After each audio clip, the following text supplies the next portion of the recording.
नमस्कार श्रोता, न्यूज डेस्कको नियमित प्रस्तुति इन्द्रेणीमा स्वागत छ यहाँलाई। इन्द्रेणी अन्तर्गत आज मंगलबार एकजना संघर्षशील व्यक्तिको जीवन वृत्त लिएर म इन्द्रलक्ष्मी उपस्थित भएकी छु।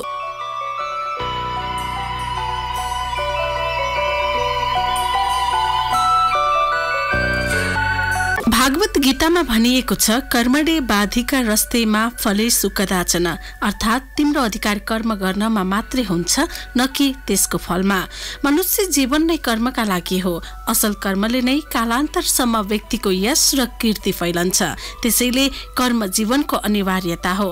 आज हामीले प्रस्तुत गर्ने पात्रले मानेको शाश्वत सत्य पनि यही हो। पिता भीमबहादुर खत्री र आमा गोमा कुमारी बस्नेतका कान्छा छोराका रूपमा विक्रम सम्वत 2033 साल जेठ 29 गते काभ्रेको च्यासिङ खर्कको भंगाला उपत्यकामा जन्मिएका यिनी हुन् इन्जिनियर एवं संगीतकार ईश्वर खत्री। नेपाल संगीत रोयल्टी संघका सदस्य समेत रहेका यिनी हाल भने क्यानाडामा इन्जिनियरिङ पेसामा आबद्ध छन्। 8 छोरा र 3 छोरीपछि जन्मिएका कान्छा छोरा ईश्वर। कान्छो हुनुको फाइदा पनि यिनले भरपूर उठाए। सबैले यिनलाई दिने माया विशेष खालको हुन्थ्यो। तर अर्को पाटो यस्तो पनि थियो, यिनी 1.5 वर्ष हुँदै यिनकी आमाले क्यान्सरबाट जुझ्नु पर्यो, जसका कारण न यिनले आमाको छातीमा टाँसिन पाए न आमाको आलिङ्गन। हुर्काउन साह्रै सकस परेको थियो रे यिनकी आमालाई। क्यान्सर भएपछि सबैले माया गर्ने, माया चाहिँ प्रशस्त मैले पाएँ। यति हुँदा हुँदै पनि म 1.5 वर्षको हुँदाखेरि आमाले मलाई पछि भन्नुभयो, आमाको स्तनको क्यान्सरको सिम्पटम्स देखिएको रहेछ पाटन हस्पिटलमा। अनि उपचार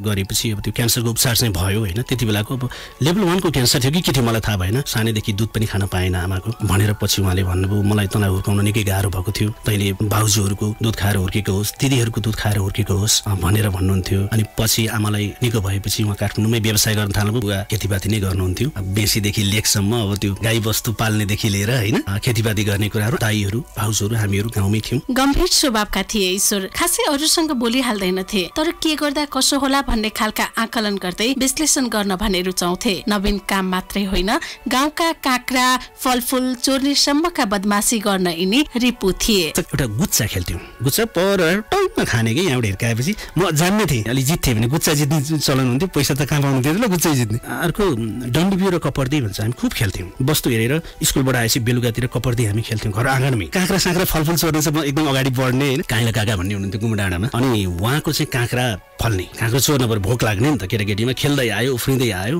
भोक लाग्थ्यो। काँक्रा चोर्ने भन्दाखेरि साथीहरू सबै हाम्रो त्यही सर्कलका साथीहरू। अनि चोर्न चाहिँ अगाडिको पनि नभने कि काँक्रा चोर्न आटकलहरू मैले गर्दो रहेछु। काँक्रा चोरियो, टिप्यो, ठुलो काँक्रा चोरेर काँक्रो टिपेर तल भुइँमा खुट्टा टेक्न मात्र लागेको थिएँ। काकाले कराउनु भयो, काँक्रा चोर्नेको हो भनेपछि भाग्दाखेरि त्यो रक्षान चर्पी चाहिँ बाहिरै हुन्छ कि खुल्ला हुन्छ। त्यो बोराले यसो बारेको चर्पी, भाग्दाखेरि म चाहिँ चर्पीमा गाडिएको छु। मेरो आधी घुँडाभन्दा माथिसम्म चर्पीमा गाडिएको छ। तैपनि म भागेँ। म त्यो अब कस्तो होला तपाईँ इमेजिन गर्नुहोस्, गन्ध। भाग्दै तल चौरसम्म पुगेँ। पछि साथीहरू उताबाट घुमेर आउनुभयो, काँक्रो फोडेर खाइयो, खुट्टा गनाइरहेछ। काँक्रो चोर्दाको रमाइलो चाहिँ म कहिले पनि बिर्सन्न। प्रकृति प्रेमी थिए ईश्वर। पढ्न अब्बल, औधी रुचाउँथे पनि पढ्न। गोठालो जाँदा पनि यिनको हातमा किताब कहिले टुट्दैन थियो। बुवा भीमबहादुर जहानिया राणाकालका सेनाका रिटायर कडा मिजाजका ईश्वर आज पनि सम्झन्छन् बदमासी पछि बुवाले दिएको सजायका विभिन्न किस्साहरू। उ बेलाको चाहिँ आर्मी बुवा होइन, रिटायर्ड आर्मी, राणाकालमा चाहिँ उहाँ जागिर खाएको। अनि अलि जङ्गी स्वभाव थियो उहाँको। अनि एक दिन मैले गाईबस्तु चराउन जङ्गल जाँदाखेरि म किताब पनि लाने गर्थेँ। रुखमा चढेर म किताब पढेर बस्थेँ। गाईबस्तुले चाहिँ अर्काको बारीको मकै, त्यो एकोरो गोड्ने मकै हुन्छ नि, भुसुकी पारेछ। त्यसको बेलुका बुवाले थाहा पाउनु भयो, अब हाम्रो छोरालाई वस्तु हेर्न पठाएको अर्काको बाली नाली भसके खाइदिन्छ भने घरमा आएपछि बुवाले मलाई नराम्रोसँग धुल्याउनु भयो, चुट्नु भएको छ। त्यो पनि म कहिले बिर्सन्न। त्यो चाहिँ मेरो बदमासी भनौँ, मैले केयरलेस गरेँ। वस्तु हेर्न पर्थ्यो नि, म किन किताब हेरेको भन्छु क्या। गाउँमै कक्षा 7 सम्म पढेपछि बनेपा स्थित आजाद हाई स्कुलबाट एसएलसी सकाएका ईश्वर पछि काठमाडौँ हानिए। यिनलाई साइन्स पढेर डाक्टर बन्ने चाह ठूलो थियो। तर त्यति बेलासम्म यिनको चाहना परिवर्तन भएर इन्जिनियरिङतिर कोल्टे फेरिसकेको थियो। क्रमशः इन्जिनियरिङलाई पनि बिट मार्दै पछि यिनी मानविकीतर्फ ढल्किए। पहिले चाहिँ भङ्गालाको नजिकै त्यहाँ प्यासे गाउँ भन्ने ठाउँमा स्कुल थियो। मलाई दिदीले 3 वर्ष हुँदा बोकेर लानु भएको अरे, त्यहाँ मलाई त्यति याद छैन। पछि म सरस्वती प्रावि पार्थली ढुङ्खरको छेउछाउमा पर्छ, त्यो स्कुलमा मैले प्रावि त्यहाँ 5 कक्षासम्म पढेँ। त्यसपछि 7 कक्षासम्म म चाहिँ यतापट्टि आत्मविकास निमावि थियो त्यति बेला, अहिले मावि उच्च मावि भइसकेको छ, मलाई खुसी लाग्छ। त्यो स्कुलमा मैले 7 कक्षासम्म पढेँ। त्यसपछि बनेपामा आएर आजाद हाई स्कुलमा चाहिँ मैले त्यहाँबाट 8, 9, 10 त्यहाँबाट पास गरेँ। 5 कक्षासम्म प्रथम हुन्थेँ। 7 मा गएर म चाहिँ द्वितीय भएँ अनि 8 देखि चाहिँ भने पाएपछि तृतीय हुँदै हुँदै गएर त्यसपछि क्याम्पसमा पनि मैले राम्रै नै पढाइ परिणाम चाहिँ राम्रै नै गरेको छु। अनि अब वक्तृत्व कलाहरूमा भाग लिने, हाजिर जवाफहरू यी कुराहरूमा त्यसपछि म एसएलसी पछि काठमाडौँ आएँ। अनि मेरो इच्छा चाहिँ डाक्टर पढ्ने भन्ने थियो। 50 सालको कुरा गर्दैछु है। मेरो 49 को एसएलसी पछि 50 मा काठमाडौँ आएँ। अनि मेडिकल पढ्न नपाएपछि म इन्जिनियरिङतिर आएर मैले थापाथली इन्जिनियरिङ क्याम्पसमा 50-53 पढाइ त्यहाँबाट मैले पुरा गरेँ। अब जोड्दै जाने हो भने पछि मैले फ्याकल्टी चेन्ज गरेँ, ह्युमेनिटिजतिर आएँ, पाटन क्याम्पस पढेँ। अनि पाटन क्याम्पसबाट मैले ब्याचलर्स मास्टर्स ह्युमेनिटिजमै त्यहीँबाट गरेँ। काठमाडौँको बसाइ सहज पक्कै थिएन। एक त पढाइको लोड, अर्कोतिर खर्चको कमी, यिनी घोटिन्थे दिनरात र जसोतसो आफ्नो खर्च जुटाउँथे। त्यति बेला काठमाडौँमा टिक्न सक्नु भनेको त्यति सजिलो थिएन बहिनी है। खल्तीमा 10 रुपियाँ हुनु भनेको पनि ठुलै कुरा जस्तो लाग्छ मलाई। म सम्झिन्छु एक दिन चाहिँ मसँग 150 रुपियाँ नभएर मैले चाहिँ त्यो वनभोज कार्यक्रम नै रद्द गरेको छु। अनि यिनै पैसाको समस्या पर्ने गर्थ्यो। अनि त्यसको भ्यालु अलि ठुलो थियो। त्यो पैसा भएन, जान सकिएन। त्यसपछि मैले के गरेँ भन्दा अब ट्युसन पढाउने। म म्याथमा अलिकति तेजै थिएँ। मेरो सङ्घर्षको दिनहरू त्यसरी सुरु भयो काठमाडौँमा। ट्युसन पढाउँदाखेरि कसैले 70 रुपियाँ दिन्थ्यो, कसैले महिनाको 100 रुपियाँ दिन्थ्यो होइन, कसैले 1.5 दिन्थ्यो। अनि होम ट्युसन पनि पढाउँथेँ। म घरमै गएर अप्सल म्याथ, कम्पलसरी म्याथहरू पढाउँथेँ। त्यसले मलाई अलिकति सजिलो बनायो एकातिर। अर्कोतिर मेरो आमाको मैले अघि तपाईँलाई भने सानो पसल थियो। त्यो पसलबाट पनि आम्दानी हुन्थ्यो। हामी काठमाडौँमा डेरा गरेर बस्न सजिलो। अनि आमाले पनि मलाई म इन्जिनियरिङ पढुन्जेल निकै दुःख गर्नुभयो, खर्च गर्नुभयो। आमाले नै पढाउनु भयो। पछि दाइहरूको पनि सहयोग मैले प्राप्त गरेँ र आफैले पनि मैले ट्युसन पढाउँदै आफू पढ्दै एकातिर थापाथलीमा इन्जिनियरिङ पढ्थेँ दिउँसो, अर्कोतिर बिहान पाटन क्याम्पसमा आइएससी पढ्थेँ। मलाई यति धेरै लोड थियो पढाइको। अनि खाना भात बिहानै पकायो अथवा अघिल्लो दिनै पकायो। अनि त्यसपछि दाल अलिकति पकायो होइन। त्यति बेलाको चाहिँ खिचडी पकाइन्थ्यो कहिलेकाहीँ। यस्तै खानेकुराहरू खाना पनि भ्याइदिन्थ्यो कहिलेकाहीँ होइन। दौडादौड। सानैदेखि गाउँ पाखा पखेरादेखि विद्यालयको प्राङ्गणसम्म ईश्वरको आवाज गुन्जिने गर्थ्यो। 2050 पछि यिनलाई सङ्गीतमै रमाउन मन नलागेको कहाँ हो र सोचेको जस्तो कहाँ हुन्छ र सधैँ इन्जिनियरिङ र सङ्गीतको तार आपसमा जोडिन सकेनन्। 2055 सालपछि भने यिनले आफ्नो सङ्गीत प्रतिको कर्मलाई औपचारिक रूपमै श्री गणेश गरे। म्युजिकमा रुचि चाहिँ अगाडिदेखि नै भए पनि मेरो इन्जिनियरिङ पढाइको कारणले 53 सम्म मैले म्युजिक छुन पाइनँ। म्युजिक सिक्न मलाई मन थियो। 50-51 सालमा एकाडेमीमा एउटा प्रोग्राम हुँदाखेरि म त्यहाँ हेर्न गएको थिएँ। अनि त्यहाँ चाहिँ एउटा सङ्गीतको किताब भेटाएको थिएँ मैले। हाम्रो वरिष्ठ सङ्गीतज्ञ नरराज ढकालज्यूको किताबमा मैले किनेँ। कुनै दिन म यो सङ्गीत सिक्छु र मलाई यो किताब काम लाग्छ भनेर किनिराखेको थिएँ। मलाई त्यो थाहा छैन सङ्गीतको भाषा, त्यति बेलाको सङ्गीतको लिपिहरू के पनि थाहा थिएन। अनि पछि मैले जब 55 सालमा औपचारिक रूपले सङ्गीतको सारेगामा कक्षा जोइन गरेँ, अनि त्यसपछि बल्ल त्यो किताबको मैले प्रयोग गर्न थालेँ। 5 वर्षसम्म त्यो किताब गुमनाम भयो। अब म त वर्षौंदेखि नै त्यो सङ्गीत अगाडिदेखि सिकेको मान्छे होइन, 55 सालमा सुरु गरेको मान्छे। हार्मोनियममा सारेगमका धुनमा औला चलाउँदै गर्दाका क्षणले आज पनि ईश्वरलाई आनन्दित बनाउँछ। हुन पनि हो, सङ्गले रङ्ग सर्छ भने चाहिँ त्यस्ताका यिनको सङ्गत सङ्गीतमै भर्खरै अंकुरण गर्दै गरेका आजका चर्चित सङ्गीतकारहरू राजेश थापा, गैरे सुरेश लगायतसँग झाँगिएको थियो रे। ईश्वर सिनियर भए पनि साथ तिनै जनाको गजबको थियो। त्यस्ताका हितेशी बनेका अन्य साथीहरूको साथ आज पनि उत्तिकै महत्त्वपूर्ण रहेको ईश्वर बताउँछन्। त्यहाँ त्यति बेला गीत सिक्दाको रमाइलो प्रसङ्ग छ। हामी त्यति बेलाको साथीभाइहरू के म सम्झिन चाहन्छु। त्यो राष्ट्रिय नाचघरमा 1 वर्ष हामीले सङ्गीत सिक्दाखेरिको बिर्सिनै नसक्ने साथीहरू भनेको अब हाम्रो साथी पनि भाइ पनि राजेश थापा भाइ हाम्रो होइन पनि पढ्दै गरेको। अनि लोक सङ्गीतको राम्रो ज्ञान, शिला विष्टहरू, केशव पौडेलहरू। अनि त्यहाँबाट बाहिर आएपछि सङ्गीतको सर्कलमा फेरि हाम्रो अरू साथीहरू भेट भयो। जस्तो मैले बिर्सिनै नहुने नाम भनेको हाम्रो गैरे सुरेश भाइ होइन, बानेश्वर बस्थे अनि उहाँहरू मेरोमा आउनुहुन्थ्यो। राजेश भाइ र गैरे सुरेश भाइ सँगै आउने। लदाई गाना सुनाउनु पर्यो भन्दाखेरि मसँग हार्मोनियम थियो। म खुब रियाज पनि गर्थेँ त्यति बेला। सङ्गीतहरू यसरी सँगै बसेर अभ्यास गरिन्थ्यो। ती दिनहरू पनि आज सम्झिँदाखेरि आँखा रसाउँछ कि होइन। सङ्गीतको कुराहरू यसरी अगाडि बढ्दै गएर पछि म कलानिधि सङ्गीत विद्यालयमा सङ्गीत सिक्न आएँ। इलाहाबाद सङ्गीत समिति इन्डियाबाट बिम्युजसम्मको अध्ययन गर्ने अवसर प्राप्त गरेको छु। त्यहाँ चाहिँ हाम्रो धनबहादुर गोपाली सरले मलाई त्यहाँ अरू सङ्गीत सिकाउनु भयो। त्यसपछि साथीभाइ सङ्गतिले गर्दाखेरि सिक्दै गइयो। प्रतिस्पर्धा पनि भनौँ न स्कुलहरूमा सङ्गीत सिकाउँदै गइयो होइन। रेडियोमा आधुनिक गीत सम्मेलनहरूमा भाग लिँदै गइयो। सङ्गीत प्रतिको रुचि बढ्दै गयो। अनि त्यसपछि यसो एल्बम पनि निकालौँ त भन्ने हिसाबले निकै पछि मैले एल्बम पनि निकालेँ। 2070 सालमा एउटा आधुनिक गीतको कलेक्सन सङ्गीत भन्ने एल्बम निकालेँ। अर्को मधेस पहाड हिमाल भन्ने राष्ट्रिय गीतहरूको एउटा एल्बम, 2टा एल्बम त्यसरी मैले सोलो निकालेर गाएँ। त्यसबीचमै जीवनलाई थप सहज बनाउने कर्मलाई औपचारिकता दिँदै यिनले मागी विवाह पनि गरे दुम्जाकी सुनिता कोइरालासँग। हाल यिनका 2 सन्तान छन्। एकदम सर्ट टर्ममा भएको मागी विवाह। मेरो श्रीमतीको नाम सुनिता कोइराला। उनी चाहिँ अब दुम्जामा जन्मिएकी हुन्। त्यसपछि काठमाडौँ पढ्दै रहेछन् पद्मकन्या क्याम्पसमा। मास्टर्स सक्नु लागेको थिएँ। बिहा गर्ने बेला मेरो पनि भएको थियो, उनको पनि भएको रहेछ होइन। त्यो भएपछि अरू आफन्तहरूको बिचबाट कुरा आयो, कुरा चल्यो, हामीले हेराहेर गऱ्यौँ। अनि आधी घण्टा वार्तालाप पनि गऱ्यौँ, यसै गरी वार्तालाप पनि गऱ्यौँ। अनि एकअर्कालाई चित्त बुझेपछि ठिक छ। दुईटा छोराहरू छन्, इस्माइल खत्री जेठो भयो, ईशान खत्री कान्छो भयो। मानिस चाहनाको बन्दी हो, तर कहिलेकाहीँ त्यही चाहनाले पनि मानिसलाई सफलताको शिखरमा पुर्याउँछ। त्यस्ताका ईश्वर राम्रै प्राध्यापकको नामले चिनिसकेका थिए। काम राम्रै थियो, तर दामले घरिघरि झस्काउँथे यिनलाई। आर्थिक रूपमा सबल हुनुपर्छ भन्ने चाहनाले यिनलाई जहिले घोचिरहन्थ्यो। त्यति बेलासम्म जीवनमा के गर्ने भन्ने मेलोमेसो खासै थिएन। जीवन जेनतेन तन्किँदै थियो, तर क्रमशः परिस्थिति सहज भएन। केही सोच्नै पर्ने आवश्यकता यिनले महसुस गरे। त्यसै बेला सरसङ्गतले यिनलाई क्यानाडा जाने भूत चढ्यो। नभन्दै 3 वर्षसम्मको पौठे जोरीपछि ईश्वर क्यानाडा हानिए। यहाँ तपाईँलाई थाहा छ, बिहानदेखि बेलुकासम्म खट्छौँ, हामी पढाउँछौँ। तैपनि अब भनौँ न, आर्थिक रूपले हामी त्यति सक्षम हुन सक्दो रहेनछौँ। एक पिरियड पढाएको त्यति बेला भनेको चाहिँ 150 देखि 200 सम्म हुन्थ्यो हामीलाई। तपाईँले मास्टर्स डिग्रीलाई पढाउनु हुँदाखेरि 200 सम्म हुन्थ्यो। अनि त्यो पिरियड पढाएर हामी बाँच्नुपर्ने अवस्था थियो। आर्थिक रूपले त्यति सहज भए जस्तो मलाई लाग्दैन थियो, किनभने समयक्रममा घर भाडा पनि बढ्ने, आफ्नो परिवार लिएर बस्नु पर्यो, श्रीमती, छोराछोरीलाई पढाउनु पर्यो, खर्च त बढ्दै जाने भयो होइन, दिनानुदिन खर्च बढ्दै जाने भयो। त्यो हिसाबले आर्थिक समस्या पनि देखिँदै जान थाल्यो। अनि त्यही सिलसिलामा साथीभाइहरू बिचमा चाहिँ अब यो विदेश जाने लहर पनि चल्यो।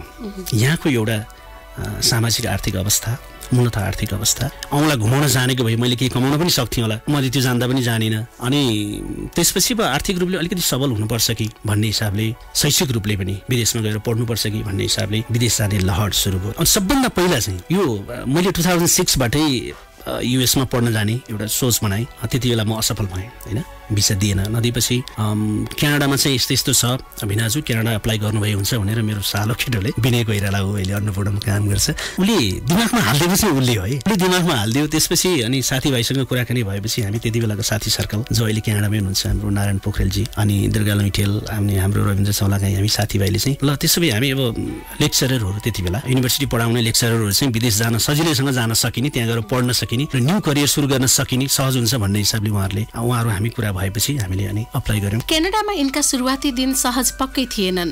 नेपालमा सोचेको जस्तो सरस न त जीवन बन्यो न त वातावरण। त्यसै बेला ईश्वरले बुझे कि सफलता वरपरको वातावरण र मानिसकै अनुकूलताले निर्धारण गर्ने कुरा रहेछ भनेर सबै शून्यबाट सुरु गर्नु साँच्चै कठिन थियो यिनका लागि। यहाँबाट एउटा प्राध्यापन पेशामा लागिरहेको मान्छे चटक्क प्राध्यापन पेशा छोडेर, तर त्यही प्राध्यापन पेशा भनौँ न त्यो हाँगोमा टेकेर हामी क्यानाडा पुगेका हौँ। फेडरल स्किल वर्कर अन्तर्गत लेक्चरर क्याटेगोरीमा हामी त्यहाँ गयौँ। त्यहाँ गएपछि तपाईँले सही भन्नुभयो, नितान्त हामीले जेरोबाटै सुरु गर्नुपर्छ। नयाँ देश, नयाँ भाषा, नयाँ समुदाय, नयाँ समाज, नयाँ ठाउँ, नयाँ प्रविधि हाम्रो लागि। हामी प्रविधिमा त्यति चाहिँ पर्सनली म त्यति विधि मैत्री भनौँ न होइन, त्यो त्यस्तो थिएन भने त्यहाँ गएपछि मलाई समस्या पर्नेदेखि लिएर त्यहाँ चाहिँ बसोबास गर्ने कामको सिलसिलाको कुराहरू भयो होइन। जाने बित्तिकै हामीले जेरोबाटै सुरु गर्नुपर्ने भयो। अब एउटा फरक संस्कृति भएको देशमा जाँदाखेरि केही समय गाह्रो हुने नै भयो, त्यो मैले पनि फिल गरेँ। काम मैले नढाँटिकन प्रष्ट भन्नुपर्ने हुन्छ। जोसुकै पनि हामी सुरुमा अगाडि आएका देखा परेका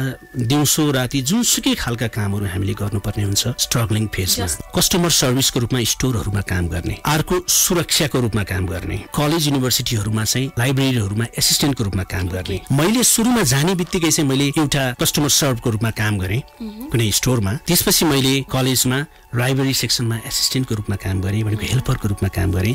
यिनलाई सधैँ अरूको काम गरेर बस्ने रहर पनि थिएन। अर्कातिर पढाइलाई अघि बढाउनु पर्छ भन्ने चाहना पलाएको थियो। लामै समय मन र मस्तिष्कको लडाईँपछि यिनले काम गर्दै पढाइ अघि बढाउने निर्णय गरे।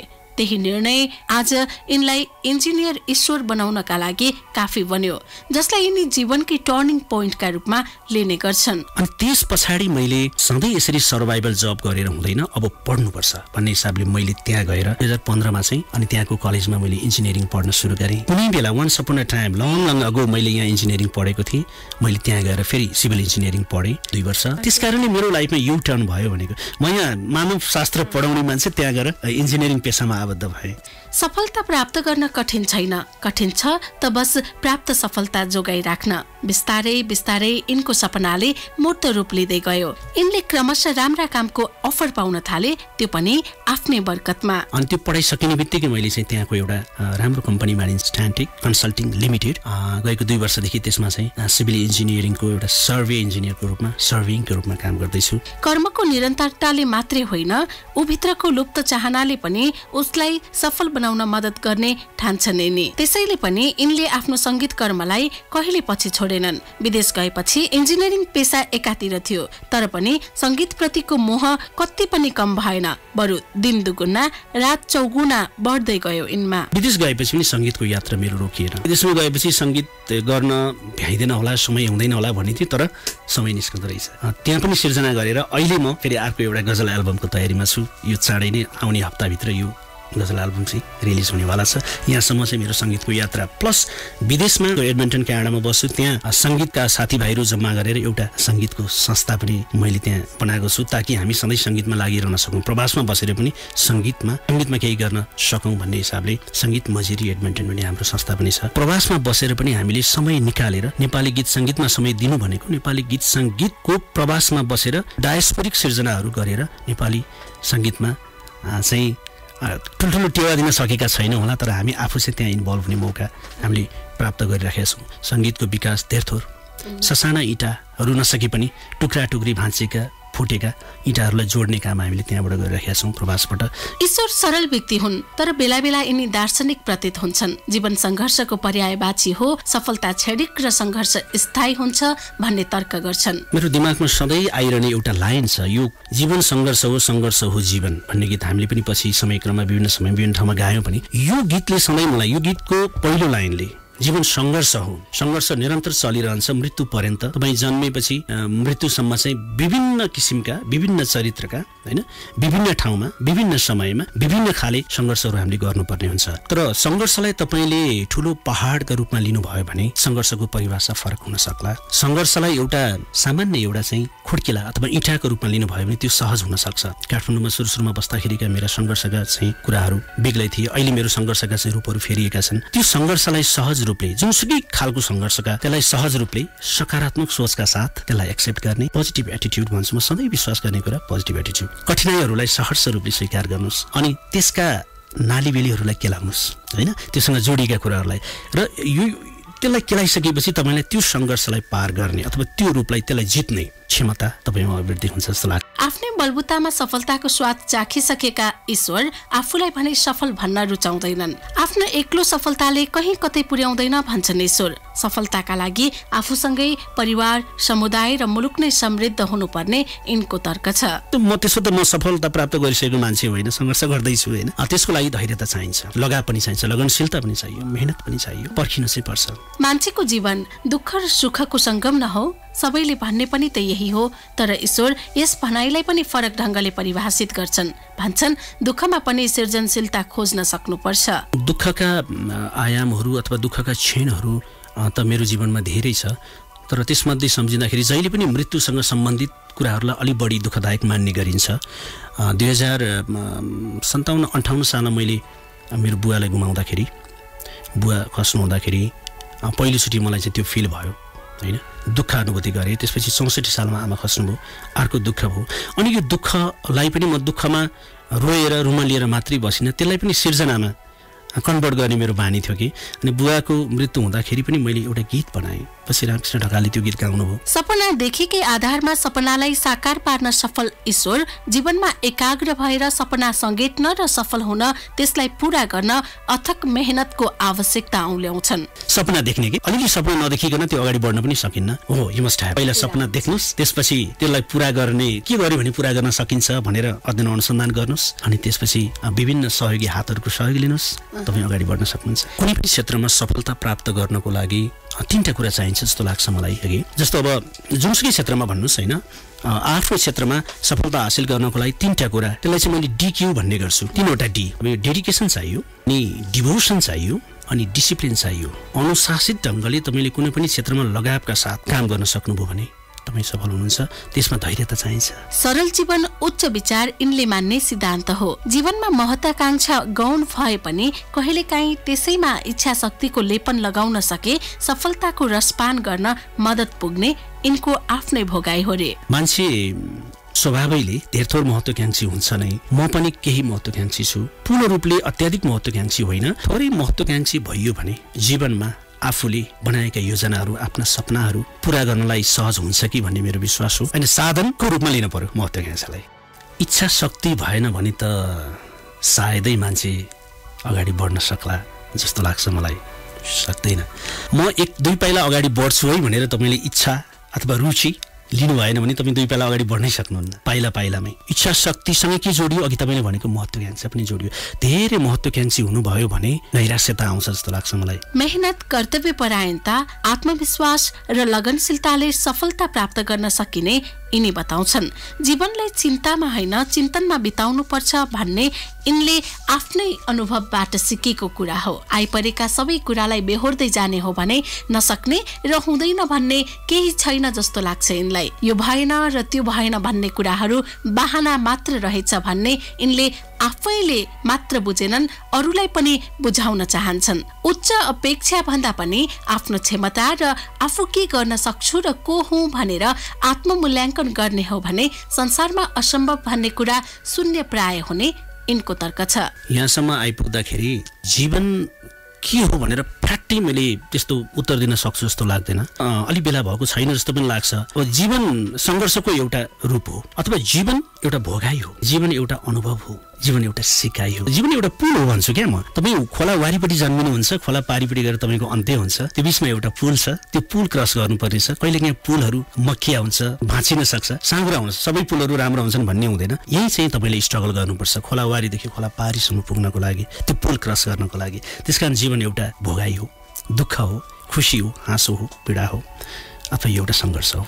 हवस् त श्रोता, कार्यक्रम इन्द्रेणी अन्तर्गत आजको निर्धारित समय यही सकिएको छ। अर्को साता यस्तै संघर्षशील व्यक्तिको जीवन वृत्त लिएर उपस्थित हुने नै छौं। तबसम्मलाई म इन्द्रलक्ष्मी बिदा माग्छु। नमस्कार, शुभरात्रि।